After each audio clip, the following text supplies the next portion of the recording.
Prague off the beaten track. Vít Pohanka takes you away from the crowds to the city's hidden gems. Hello and welcome to Prague off the beaten track, now part of Czechast, a podcast in English about all things Czech. Prague off the beaten track used to be a standalone series, but as a part of kind of small consolidation, I've decided to bring it under the wider Czechast umbrella. So this is the first Prague off the beaten track episode as part of Czechast. And this time I'm taking you to a very special place in Prague 6, Hanspaulka. Hanspaulka isn't about big ticket sites or postcard Prague. It's about atmosphere. You climb a hill, catch your breath, like I did just now, and suddenly the city below feels far away. There are streets, villas, tucked into gardens, old trees, and views that open up unexpectedly between houses. As I walk around, it feels calm, almost suburban, and yet this place has seen everything from prehistoric settlement and medieval vineyards to avant-garde architecture, a wartime drama, I should mention as well, and a surprisingly rebellious music scene in the 1970s and 80s. And it is definitely part of the city and not that far from the center. So, in this episode, I want to show Hanspaulka not as an exclusive address, because, believe me, quite a few foreign embassies, as I walked around, I noticed, have got residences here. But I want to show it as a living layer cake of Prague's history, but present life as well. Long before Hanspaulka became a neighbourhood of villas and quiet streets, this hill was already a kind of prime real estate. Thanks to its position above the Šárka Valley on one side, and actually if you look up some of the older episodes of Prague of the Beaten Track, you can find one about Šárecké údolí or Šárka Valley, or Divoká Šárka, Wild Šárka. So thanks to its position between this valley and the bends of the Vltava river, people settled here far earlier than in most parts of Prague, believe it or not. Archaeological finds show human presence going back to the early Paleolithic, with particularly rich discoveries near the Church of St. Matthew, which is here, and on the rocky kind of spur, which is called Baba. I actually thought about including Baba in this episode, but I decided to do a special episode devoted to Baba solely. So, Hanspaulka, this place, was never some kind of forgotten edge of the landscape. It was a place where people really lived, worked and stayed thousands of years before Prague, as we know it, even existed. If we jump forward a little bit, in the Middle Ages, the story shifts from hunters and metalworkers to vineyards. Wine shaped Hanspaulka for centuries. Small vineyards appeared here, as I read, as early as the 10th century, but the real boom came under the Emperor Charles IV, when south-facing slopes around Prague were cleared and planted with wines brought from Burgundy and Austria. Hanspaulka, as we call it now, never became a wine superpower, but it quietly prospered. By the early 17th century, it's kind of difficult to imagine now, but as I read, there were around 120 vineyards here, each with its own name, owner and story. Wars, especially the 30 Years' War, nearly wiped them out, but their memory survived in an unexpected way. So, when much later on villas were built here in the 1920s, city officials went back to old archives and named the streets after those vanished vineyards. So, today, when you walk, if you do, as I do right now, along streets like Namičance or Fetrovská, you're actually walking through a wine map preserved in street signs. The 18th century brought a much rougher chapter. During the War of the Austrian Succession, Hanspaulka was literally trampled by history. In 1742, French, Spanish and Saxon troops camped here, grazing animals in the vineyards, burning farmsteads and destroying the local economy. After the imperial forces of Maria Theresa pushed the French out, Austrian artillery occupied the hills, only for Prussian troops to arrive again 2 years later. The vineyards never fully recovered from this calamity. Instead, the landscape shifted to fields, orchards, vegetable gardens and even sandpits along today's Na Pískách Street. Na Pískách, písek means sand, so Na Pískách Street is where sand pits used to be. So, it actually became even one of the few places near Prague where traveling Roma were allowed to stay, at least for some time, temporarily. And by the early 19th century, small houses began to appear, and Hanspaulka was slowly turning from countryside near Prague into a suburb. The real transformation, though, came with industry and infrastructure. First came the horse-drawn railway to Lani, which led nearby, and it was later rebuilt by the Buštěhrad railway, which linked Prague and the Kladno industrial city. What it meant was that people started, building houses and various buildings along this newly kind of industrialized way. So brickworks appeared on former farmsteads at Kotlářka, Juliska and Majorka. And in 1881, a huge malt house was built on the site of the former Juliska estate, becoming the largest exporter of malt in the Czech lands at that time. Its product was so highly regarded that it won top honors at World Exhibition in 1928, as I learned reading. And I'm just mentioning this, that already by the end of the 19th century and definitely at the beginning of the 20th century, Hanspaulka was no longer remote countryside. Water, gas and sewers were already approaching Prague's edges here, so the infrastructure was here. Everything then accelerated after the First World War. Prague was facing a severe housing shortage, and in 1922, Davice, of which Hanspaulka is part, was incorporated into Greater Prague.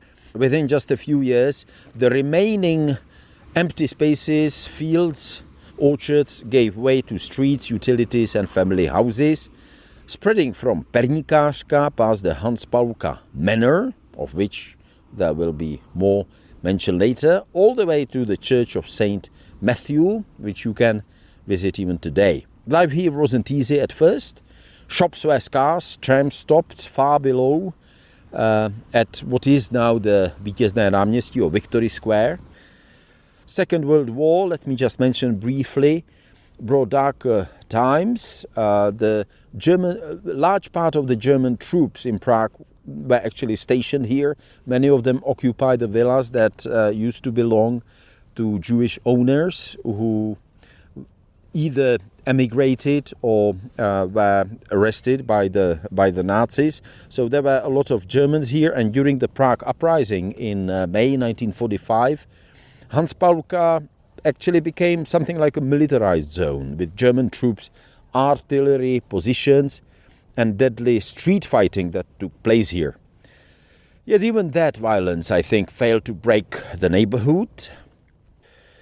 After Second World War, under communism, Hanspaulka luckily avoided wholesale destruction and kind of socialization, but it didn't escape compromise. In the 1950s, empty slots that remained were filled with modest two-story apartment blocks in socialist realist style. But I have to say, after walking around the streets around here, you don't see them that much. Luckily enough, they didn't manage, the communists didn't manage to build the huge housing blocks of flats. They are kind of modest, and luckily enough, they really do, in a sense, fit into the surroundings. The most controversial intervention came later in the 70s when it was decided that a massive concrete complex of Hotel Praha, or Prague Hotel, would be built for the communist elite.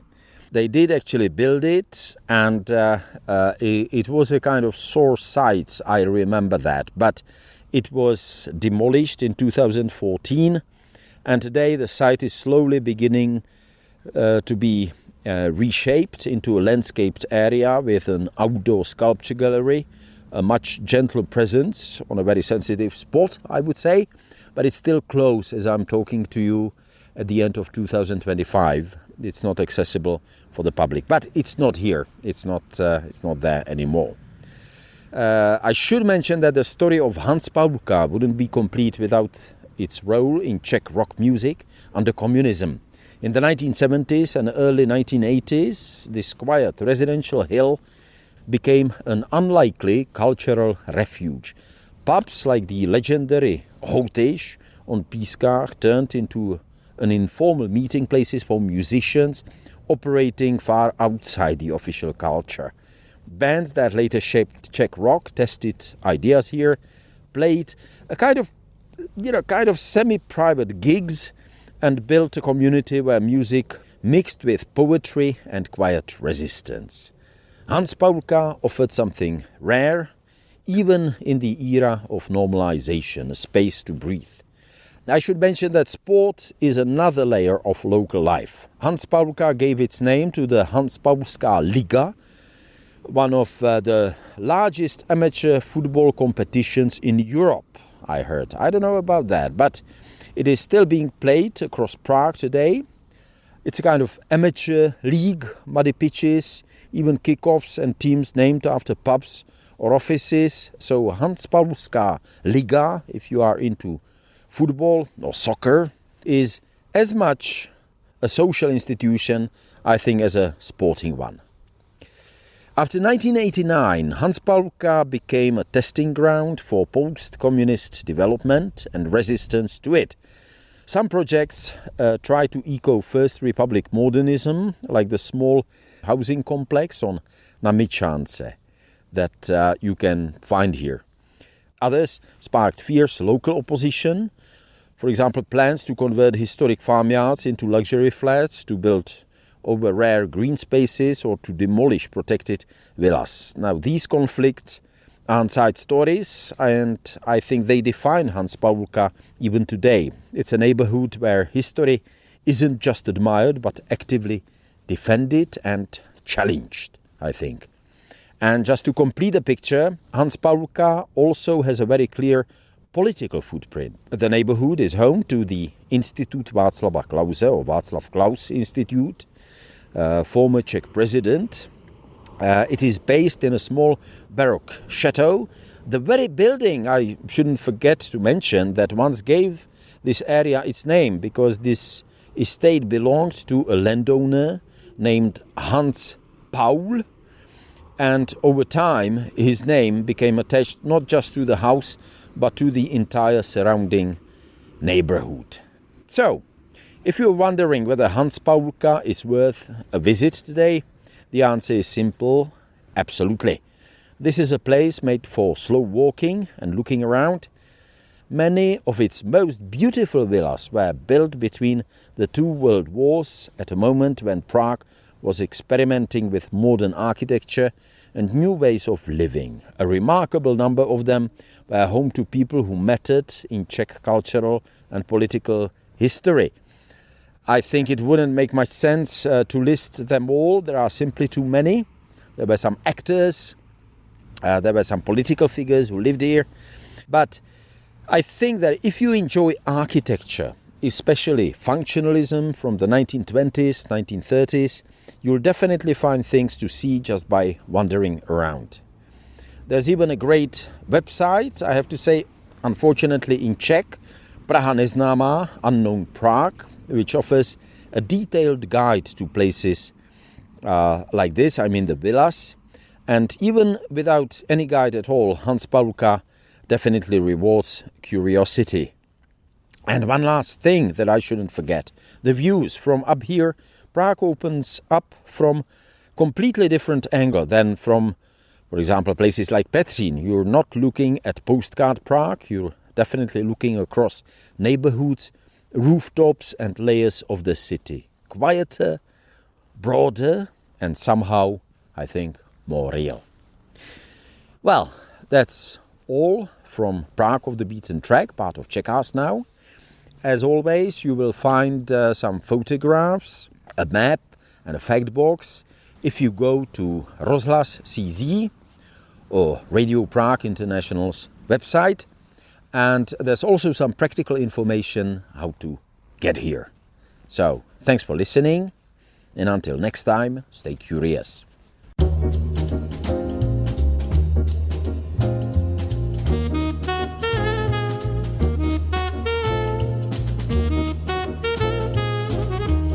Prague off the beaten track. Vít Pohanka takes you away from the crowds to the city's hidden gems.